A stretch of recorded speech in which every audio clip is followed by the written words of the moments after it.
je vous partage ma réflexion avec l'hymne « Quand le fouet a déchiré ».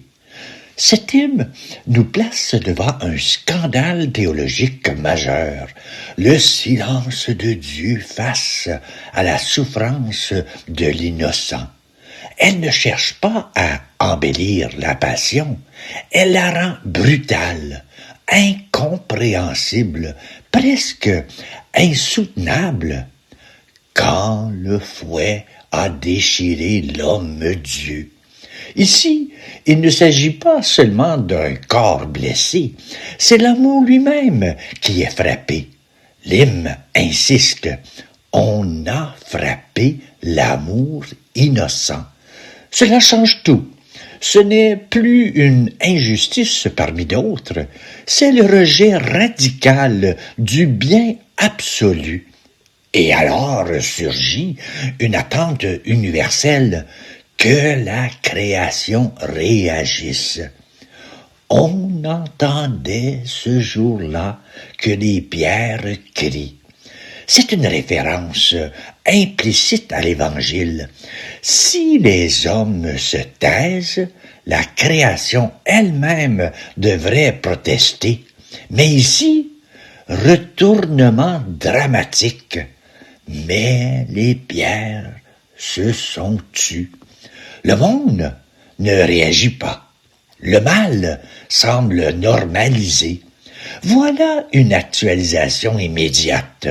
Aujourd'hui encore, devant les injustices, les violences, les humiliations, combien de pierres se taisent? Le silence devient complice. L'indifférence devient structurelle. Un deuxième mouvement. Quand l'épine a couronné l'homme-dieu. La couronne d'épines est une parodie de royauté. On tourne en dérision l'amour. On ridicule le vrai pouvoir, celui de se donner. Aujourd'hui, cela résonne fortement. Nos sociétés valorisent la domination, la performance, l'image, et tournent en dérision la douceur, l'humilité, le don de soi. L'amour est enchaîné, dit l'hymne. C'est une image prophétique. Chaque fois que la vérité est étouffée, que la dignité est niée, que la foi est ridiculisée, l'amour est encore enchaîné. Et en troisième moment, le plus violent, quand on a cloué au bois l'homme-dieu. Nous arrivons au cœur, la crucifixion comme échec apparent de Dieu. L'hymne exprime une attente encore plus radicale. On attendait que s'ouvre le ciel, mais le ciel n'a pas répondu. Silence total. C'est ici que l'hymne devient théologiquement vertigineuse, car elle ose dire ce que beaucoup ressentent sans oser le formuler. Pourquoi Dieu ne fait-il rien? Aujourd'hui, on voit ça, face aux guerres, face aux injustices sociales, face aux souffrances personnelles. Le ciel semble fermé. Et même, la prière s'est perdue dans la nuit. Cette expérience spirituelle de l'abandon, non pas l'absence de Dieu, mais son silence incompréhensible. Et pour le quatrième moment dans l'hymne, quand on a percé au flanc, quand on a jeté l'amour au tombeau, tout est fini. L'amour est non seulement rejeté, mais enterré. C'est la victoire apparente du néant. Et encore une fois, le ciel n'a pas répondu. L'hymne s'arrête là, et c'est volontaire. Elle nous laisse dans le samedi saint, ce moment suspendu où Dieu semble absent de l'histoire.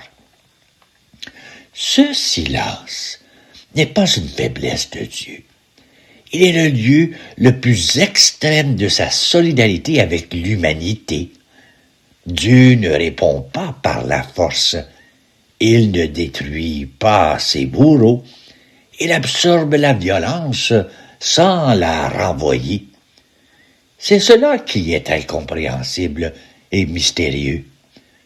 Le silence de Dieu est une réalité, une parole plus profonde que le tonnerre. Il révèle que l'amour véritable ne s'impose jamais. Aujourd'hui, cet hymne nous accuse. Quand l'injustice se passe et que nous ne disons rien, les pierres se taisent encore. Quand la vérité est ridiculisée, l'amour est encore couronné d'épines. Quand quelqu'un souffre seul, le ciel semble encore fermé. Mais la question devient personnelle. Sommes-nous du côté du silence ou de la voix? Sommes-nous ceux qui crucifient ou ceux qui veillent? L'hymne ne parle pas de la résurrection, et pourtant, elle y conduit, car ce silence n'est pas la fin. Il est l'espace où Dieu prépare une réponse inattendue, non pas une démonstration de puissance, mais une victoire de l'amour sur la mort. Cette hymne n'est pas triste, elle est lucide. Elle nous révèle un monde où Dieu semble silencieux, l'amour semble vaincu, le mal semble triompher. Mais elle nous met devant un choix. Continuer le silence ou devenir la voix que les pierres n'ont pas été. Et voilà, beaucoup de matière dans cet hymne à la réflexion. Je vous lis l'hymne. Quand le fouet a déchiré. Quand le fouet a déchiré l'homme-dieu, quand on a frappé l'amour innocent, on attendait ce jour-là que les pierres crient. Mais les pierres se sont tues. La colère s'est perdue dans l'oubli. Quand l'épine a couronné l'homme-dieu, quand on a montré l'amour enchaîné, on attendait ce jour-là que les pierres crient. Mais les pierres se sont tues. Quand on a cloué au bois l'homme-dieu, quand on a dressé l'amour sur la croix, on entendait ce jour-là que s'ouvre le ciel. Le ciel n'a pas répondu. La pierre s'est perdue dans la nuit.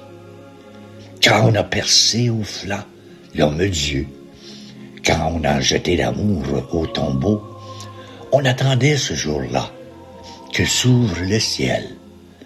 Le ciel n'a pas répondu. Amen. Ainsi, cet hymne ne nous laisse pas dans une simple émotion, ni dans une réflexion abstraite. Elle nous place devant une vérité exigeante. Le silence des pierres, le silence du ciel, ne sont pas seulement des constats. Ils deviennent une interpellation. Car si rien n'a réagi ce jour-là comme on l'attendait, c'est peut-être pour révéler que la réponse ne viendrait pas de l'extérieur, mais qu'elle devait naître au cœur même de l'humanité.